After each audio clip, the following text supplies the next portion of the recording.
Hello दोस्तों, नमस्कार। आज हम लोग क्लास 10 के जो कि हम लोग एक्स्ट्रा चला थे समरी सीरीज के बारे में वो हम पढ़ेंगे। इसके मतलब ये होगा जो हमारा चैप्टर होगा वास्तविक संख्या का, ये हम 30 मिनट में ही इसके अंदर के जितने कंसेप्ट जो भी क्वेश्चन बनेगा इसको हम समझेंगे। जैसे में हमारा दो ही टॉपिक इसमें रहेगा। सबसे पहले लिखे हैं एचसीएफ और एलसीएम, और दूसरा लिखे हैं कि अपरिमेय संख्या को परिमेय सिद्ध करना। यही दो क्वेश्चन से बार बार क्वेश्चन रिपीट करता है, जो कि पहला हमारा जो चैप्टर होता है। तो आज इसके बारे में आपसे दो टॉपिक के क्वेश्चन पूछा जाएगा। एक पूछा जाएगा एचसीएफ और एलसीएम, दूसरा आपको बता दें कि अपरिमेय संख्या को अपरिमेय सिद्ध करना। यही बस दो टॉपिक से आपसे पहला चैप्टर से क्वेश्चन मिलता है। आपको बता दें ये लिखे हैं जो वास्तविक संख्या में, एक तो सबसे पहले आपको ये परिमेय संख्या याद होना चाहिए, और दूसरी बात बता दें कि आपसे यहाँ से क्वेश्चन पूछेगा कि एचसीएफ और एलसीएम जो कि आपको बताया है।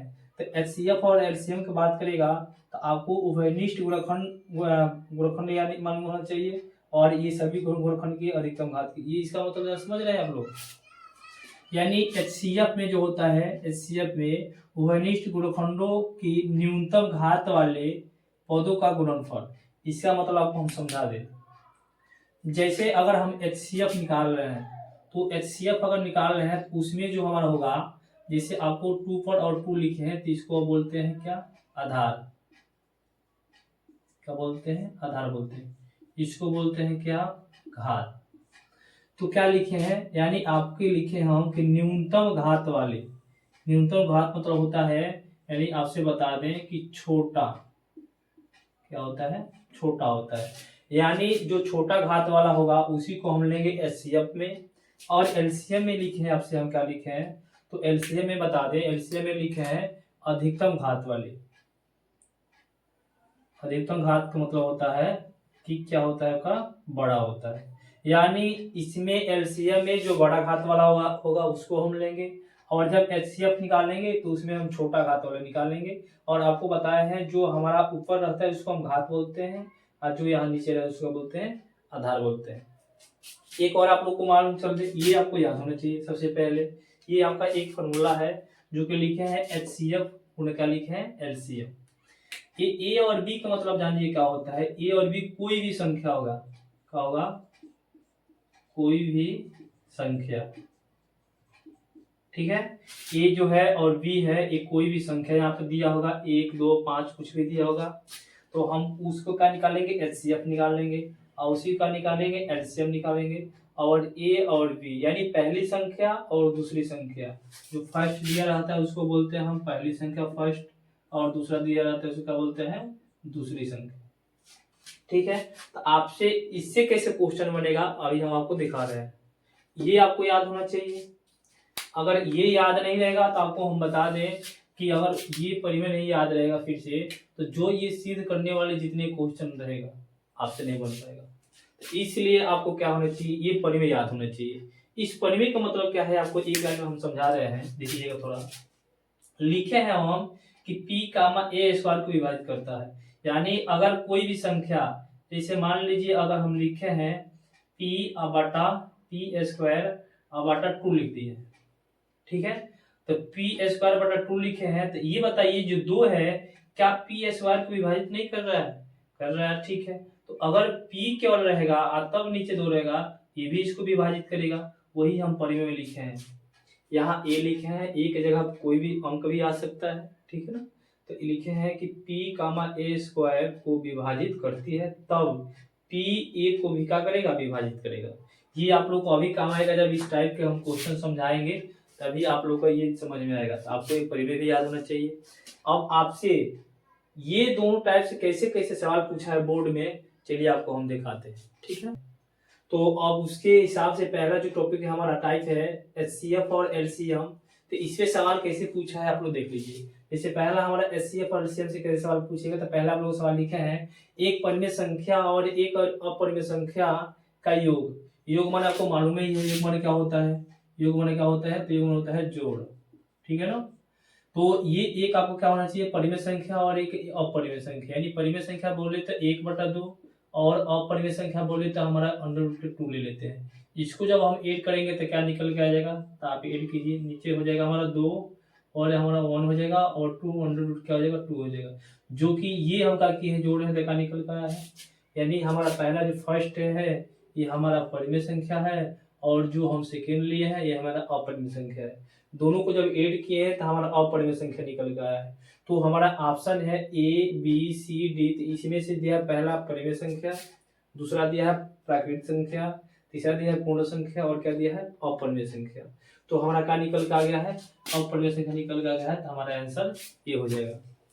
दूसरा आप लोग देखिए, दूसरा दिया संख्या 156 का अभाज्य गुणनखंड होगा। अभाज्य यानी जो अभी जस्ट पीछे जो बता रहे थे, जो हम अभाज्य गुणनखंड का जो नियम बता रहे थे वही पूछ रहा है। तो आपको बताना है कि संख्या 156 का अभाज्य गुणनखंड बताना है। तो आपको क्या करना है, इसमें सबसे पहले लिखेंगे 156 लिखेंगे और इसको क्या करेंगे, इसको गुणनखंड करेंगे। तो कीजिए गुणनखंड, सबसे छोटी संख्या से काटिए। तो ये कितने बार में कटेगा, ये 2 से 14 और 2 8 हो जाएगा आपका 16। फिर 2 से काटेंगे 2 3 6 और फिर क्या हो जाएगा आपका 2 9 18। फिर किससे काटेंगे 3 से काटेंगे, 3 एकम 3 3 3 का 9। फिर किससे काटेंगे तो फिर आप काटेंगे 13 से, 13 एकम 13। अब इसको आप लोग क्या करेंगे, हल जब करेंगे तो लिखेंगे 2 गुणे और 3 गुणे क्या लिखेंगे 13 लिखेंगे। लिखेंगे नहीं लिखेंगे। इसके बाद देखेंगे 2 हमारा 2 बार है तो 2 पर पावर 2 हो जाएगा और 3 गुणे क्या हो जाएगा 13 हो जाएगा। यानी ये हमारा आंसर निकल गया। तो देखेंगे हमारा किस में है, 2 पर पावर 2 है और 3 है और क्या है 13 है। तो हमारा आंसर क्या निकल गया बी। फिर देखते हैं 3 नंबर सवाल हमारा, 15 और 25 का एचसीएफ क्या है 5 है। आपको मान लीजिएगा ये संख्या आपको ए दे दिया है और ये संख्या क्या दे दिया है बी।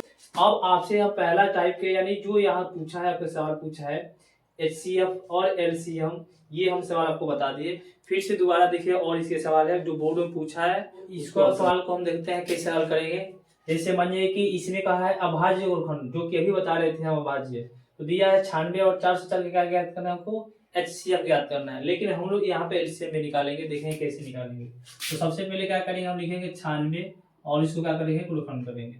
आप लोग कीजिएगा 2 से इसको भाग दिए सबसे छोटी से तो 4 हो जाएगा और क्या हो जाएगा 8 हो जाएगा। फिर 2 से भाग करेंगे 2 दूना 4 और 2 चौको 8। फिर 2 से भाग करेंगे 2 एकम 2 2 दूना 4। फिर से 2 से भाग करेंगे 2 6 के 12। फिर 2 से भाग करेंगे क्या हो जाएगा 2 3 6। फिर किससे भाग करेंगे 3 से भाग करेंगे 3 एकम 3। फिर और उसके बाद हमारे क्या है 400 क्या है 4 है। इसको भी भाग देंगे, किससे हम भाग देंगे 2 से भाग करेंगे 2 दूना 4 और 0 2 दूना 4। फिर 2 से भाग करेंगे 2 एकम 2 और 2 एकम 2। फिर हम किससे भाग करेंगे 1 बार में, क्योंकि ये हमारा विषम संख्या है। अब क्या करेंगे इसके बाद, अब लिखेंगे यहाँ पर हम लिखेंगे 96 लिखेंगे, ठीक है। और 1 2 3 4 5, तो यहाँ से हम लिखेंगे 1 2 3 4 और 5 और 1 3 है। इसीलिए क्या लिखेंगे 404 के लिए तो 2 गुणे 2 और लिखेंगे 101। इसको जब लिखेंगे घात में तो लिखेंगे 2 पर घात हमारा 5 हो जाएगा और कहा जाएगा 3 पर 1 हो जाएगा। इसके लिए लिखेंगे 2 पर 2 हो जाएगा और हमारा 101 पर क्या हो जाएगा 1 घात हो जाएगा। जब हम एचसीएफ निकालेंगे यहाँ पे तो आपको बताए थे हम कभी भी जब एचसीएफ निकालेंगे तो वहां पर न्यूनतम संख्या घात लिया जाता है, यानी न्यूनतम मतलब सबसे छोटा। तो आप ये बताइए यहाँ पर आपका 5 घात है, यहाँ पर 2 घात है, तो सबसे छोटा क्या है तो 2 पर क्या घात है 2 घात है। और बाकी तो यहाँ पे मिल नहीं रहा है तो बाकी हम ले लेंगे छोड़ देंगे। लिखेंगे अब 2 गुणे का लिखेंगे 2 और 2 गुणे क्या हो जाएगा 4, यानी ये हमारा आंसर निकल के आ गया, ठीक है। अगर हम यही पे बात करेंगे, हम एलसीएम के बारे में बात करेंगे, एलसीएम के बारे में बात करेंगे तो उसमें बताए थे आपसे हम कि सबसे अधिकतम घात लेंगे, यानी हम लेंगे 2 पर 5 घात और फिर से और इसमें सब ले लेंगे, इसमें कुछ भी नहीं छोड़ेंगे। यहाँ पर लेंगे 3 पर 1 घात, फिर से लेंगे 1 पर 1 घात और इसको सब के जब हम गुणा कराएंगे तो यानी 1 2 3 4 5 और 3 और हो जाएगा 101। और जब गुणा कराएंगे तो 96 और क्या निकल जाएगा 96, ये आपका निकल कर आ जाएगा एलसीएम निकल कर आ जाएगा, ठीक है। ये दोनों आपको जो हम पहला फर्स्ट जो आपका टाइप था ये समाप्त होता है। दूसरा टाइप का आपको किससे सवाल पूछा है आइए उसके बाद, जैसे कि आप लोग पहला टॉपिक से सवाल जो बन रहा है उसको देख लिए। अब आप लोग को जो दूसरा टॉपिक था अपरिमेय संख्या को अपरिमेय सिद्ध करना है, इस टॉपिक से कैसे सवाल बोर्ड में पूछता है उसे हम देखेंगे। तो पहला सवाल आपको जो बोर्ड में ही पूछा है कि √2 को अपरिमेय संख्या सिद्ध कीजिए। तो आप लोग इसको कैसे सिद्ध करेंगे, आइए हम लोग बताते हैं। सबसे पहले ये हम क्या करेंगे कि जो हमारा √2 हमारा अपरिमेय संख्या है, तो इसको हम मानेंगे क्या, परिमेय संख्या मानेंगे। तो हमारा दिया लिखेंगे क्या, हम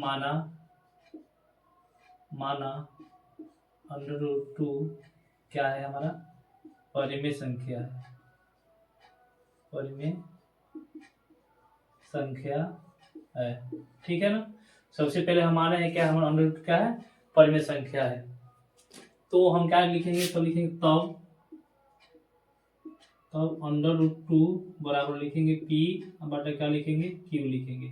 अब इसके लिए क्या लिखेंगे, जहां P व Q अभाज्य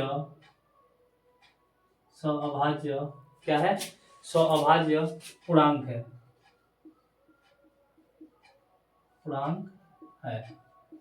ठीक है। अब इसको आप लोग जब हल करेंगे तो इसे नीचे 1 मानिएगा और इसको क्या कीजिए, तिरछी गुणा कीजिएगा।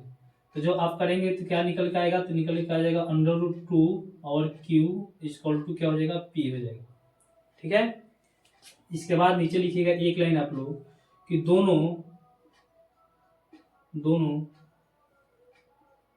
पक्षों को वर्ग करने पर तो कीजिए, तो आप लोग कीजिएगा तो क्या हो जाएगा, √2 और हो जाएगा Q, इसका टोटल वर्ग कर दीजिएगा, इधर P इसका कर दीजिए, वर्ग कर दीजिएगा, ठीक है। तो इसको जब हल करेंगे तो ये स्क्वायर से जो है ई तो कट जाएगा और इस पे क्या हो जाएगा, Q स्क्वायर और 2 केवल बच जाएगा 2 और बराबर क्या हो जाएगा, P पर स्क्वायर हो जाएगा, ठीक है। अब इसके बाद आप क्या करेंगे, अब लिखेंगे यहाँ पे 2 गुणा करेगा, इधर क्या करेगा, भाग करेगा, तो आप लिखेंगे Q स्क्वायर बराबर क्या हो जाएगा, P स्क्वायर और बटा में क्या हो जाएगा, 2 हो जाएगा, ठीक है। अब जो हम परिमेय अभी आपको बता रहे थे, अब वो परिमेय लिखेंगे। इसको समीकरण नंबर 1 मान लीजिएगा और क्या लिखेंगे, लिखिएगा आप 2p स्क्वायर को विभाजित करता है, ठीक है ना। क्या लिखेंगे, 2 जो हमारा है ये p स्क्वायर का करता है, विभाजित करता है। तो इसलिए क्या हो जाएगा हमारा, इसलिए 2p को भी विभाजित करेगा, ठीक है ना। इतना आपको लिखना है और इसके बाद फिर से ये लिखकर क्या करेंगे, आप फिर से मानेंगे। अब क्या मानेंगे, लिखिएगा माना क्या लिखेंगे, P स्क्वायर बटा 2 नहीं सॉरी P स्क्वायर नहीं, P बटा 2 इक्वल टू N मान लीजिएगा। क्या मानेंगे, N मानेंगे। जहां N आपका है क्या लिखेंगे, जहां N एक पूर्णांक है, ठीक है। इसको जब आप हल करेंगे 1 हो जाएगा, तो हो जाएगा P बराबर क्या हो जाएगा 2 और क्या हो जाएगा N हो जाएगा,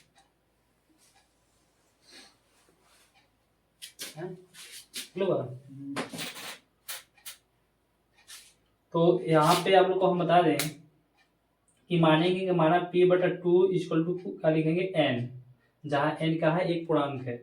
अब नीचे 1 मानेगा और इसको क्या करेंगे, तिरछी गुणा करेंगे। तो फिर आप जब गुणा करेंगे तो क्या हो जाएगा, लिखेंगे कि आप यहाँ से लिख लीजिएगा कि P बराबर क्या हो जाएगा 2 और क्या हो जाएगा N हो जाएगा, ठीक है। 2 और क्या हो जाएगा, N हो जाएगा। अब आपको 2 और N यहाँ पे क्या कीजिएगा, समीकरण और क्या बना लीजिएगा, इसको 2 बना लीजिएगा। क्या बनाएंगे, समीकरण नंबर 2। इसके बाद नीचे लिखिएगा अब आप समीकरण 1 से, आपको समीकरण 1 से क्या मिलेगा, तो ध्यान दीजिएगा जहां पर P है तो P इक्वल टू 2 और N लिखेंगे, तो यहाँ P की जगह पे 2 और N लिखिए। यानी आप लिख सकते हैं क्या कि 2Q square equal to 2N का स्क्वायर लिख लीजिएगा, ठीक है। अब आपको हो जाएगा ये 2Q और ये हो जाएगा 2 दूना 4 और ये हो जाएगा N का स्क्वायर। ये 2 को उधर भेजेंगे तो क्या हो जाएगा 2q और ये हो जाएगा 4n का स्क्वायर और क्या हो जाएगा नीचे 2 हो जाएगा। ये काटेंगे 2 दूना 4 हो जाएगा और क्या हो जाएगा 2q स्क्वायर और n और अब क्या बचा है यहाँ पे 2 बचा है। अब आप लिख सकते हैं n स्क्वायर बराबर फिर क्या लिखेंगे q स्क्वायर इधर क्या करेगा भाग करेगा। ठीक है। अब यहाँ पे जो आप चीज लिखे हैं क्या लिखे हैं कि 2p स्क्वायर को विभाजित करता है तो आप यहाँ क्या लिखेंगे अब लिखेंगे q को। क्या लिखना है q को। तो यहाँ पर एक लाइन में हम लिखेंगे कि 2q स्क्वायर को विभाजित करता है इसलिए 2q को भी विभाजित करेगा। ठीक है, यहाँ तक समझ में आया। तो इसको हम मिटा रहे हैं, उसके बाद आपको फिर बता रहे हैं। ठीक है, तो लिखे हैं ये आपको जो लिखे हैं इसको सेम वैसा ही लिखे हैं 2q स्क्वायर को विभाजित करता है इसलिए 2q को भी क्या करेगा विभाजित करेगा। फिर से आप क्या करेंगे फिर से मानेंगे यहाँ पे कि माना फिर मानेंगे क्या अब लिखेंगे यहाँ पर q अब बटा क्या लिखेंगे 2 q बटा क्या लिखेंगे 2 लिखेंगे और मानेंगे m तो फिर हो जाएगा आपका क्या हो जाएगा यहाँ पर एक मानेंगे तो q बराबर 2 और m हो जाएगा। इसको समीकरण नोट क्या मान लीजिए 3। ठीक है, अब आपको 2 और 3 से क्या देखा गया तो लिखिएगा यहाँ पे कि समीकरण 2 व समीकरण 3 से देखा समीकरण 3 से क्या हुआ है आपको देखा जा सकता है।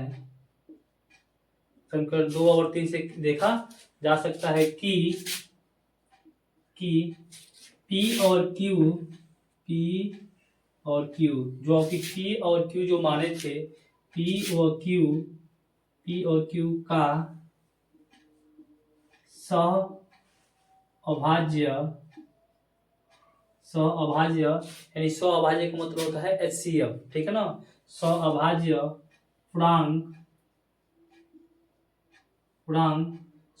पूर्णांक नहीं है। क्या है नहीं है,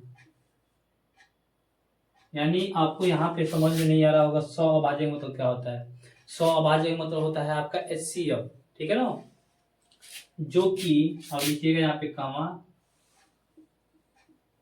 जो कि एक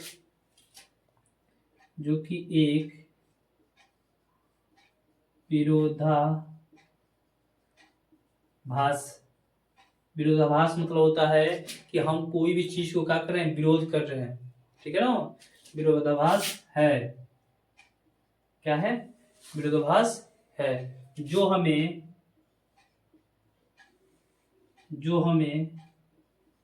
गलत कल्पना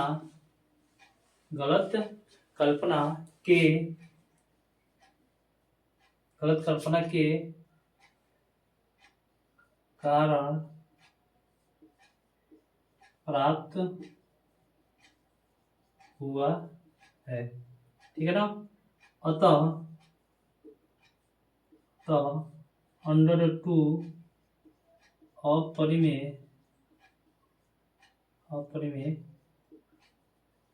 संख्या है।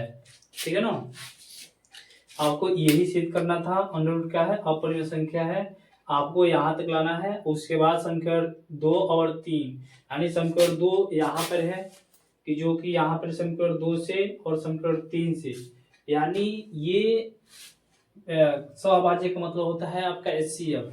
तो अगर आपका जो HCF है अगर एक निकल के आ गया है यानी हम क्या किए हैं इसको पहले परिमेय माने हैं यानी जबरदस्ती माने हैं, इसीलिए यहाँ पर लिखे हैं हिंदी में हम कि ये क्या है हमारा विरोधाभास है यानी हम गलत इसको माने हैं लेकिन सिद्ध करने पर ही कल्पना किए हैं तो इसे कहा गया हमारा √2 आया है और यही सिद्ध करना था। और इसके बाद एक और आपसे सवाल पूछा जाएगा, ये अभी इस टाइप के भी सवाल आपसे पूछेगा, ठीक है ना। तो इसको कैसे आप लोग हल करेंगे, आइए इसको भी देखते हैं। सबसे पहले आपको यही पूछा है अपरिमेय, आपको क्या मानना है, परिमेय संख्या मानना है। तो आपको क्या लिखिए, माना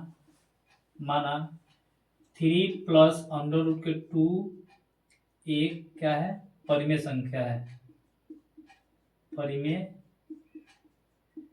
संख्या है, ठीक है ना। ये लिखना पड़ेगा। इसके बाद आप फिर से क्या लिखिएगा, तब 3 + √2 = P बटा क्या लिखना है, Q। फिर से लिखिएगा, जहां P और Q क्या है, जहां P व Q क्या है, आपका पूर्णांक है, क्या है, पूर्णांक है। इसको यहाँ पे लिखिएगा। फिर इसको जब आप हल करेंगे तो ये यहाँ पर प्लस में, उधर जाएगा तो किस में हो जाएगा, माइनस में, यानी √2 = P बटा लिखिएगा Q और माइनस के 3, इसके नीचे 1 मान लीजिएगा। तो √2 इसको जब आप हल करेंगे तो Q और हो जाएगा P और माइनस के 3 और Q, ठीक है। इसको मान लीजिएगा समीकरण नंबर 1। और उसके बाद लिखिएगा अतः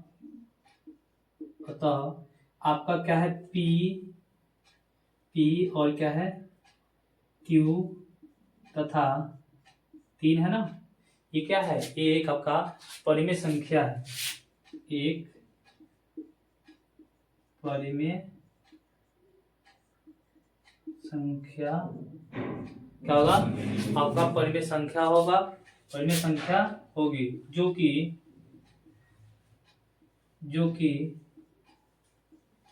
क्या होगा, जो कि हमें एक कैसे मिला है, लिखेंगे यहाँ पे, हमें एक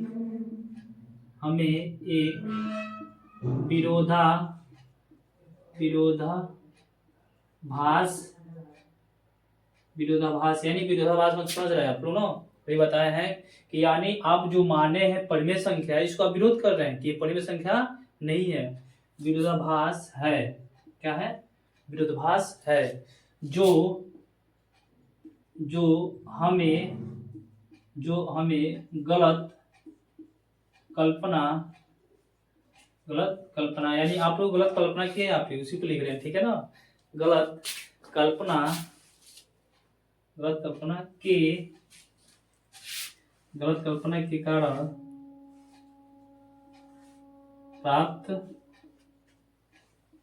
हुआ है, ठीक है ना। यानी आप लोग क्या माने हैं, परिमेय संख्या माने हैं, ठीक है। लेकिन ये क्यों माने हैं, यानी इसका विरोध कर रहे हैं, ये तो है क्या का अपरिमेय संख्या, लेकिन हम क्या किए हैं, इसको माने हैं जबरदस्ती परिमेय संख्या। तो यहाँ वही चीज लिखे हैं कि विरोधाभास, यानी इसको आप विरोध कर रहे हैं, परिमेय संख्या नहीं है। तो नीचे लिखेंगे आप 3 + √2 क्या है, एक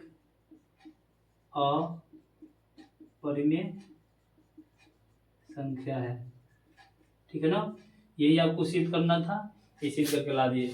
अब इसके बाद आप लोग को दूसरा वीडियो आएगा, दूसरा चैप्टर का। इस वीडियो को आप लोग ज़्यादा से ज़्यादा शेयर कीजिए और लाइक कीजिए। धन्यवाद।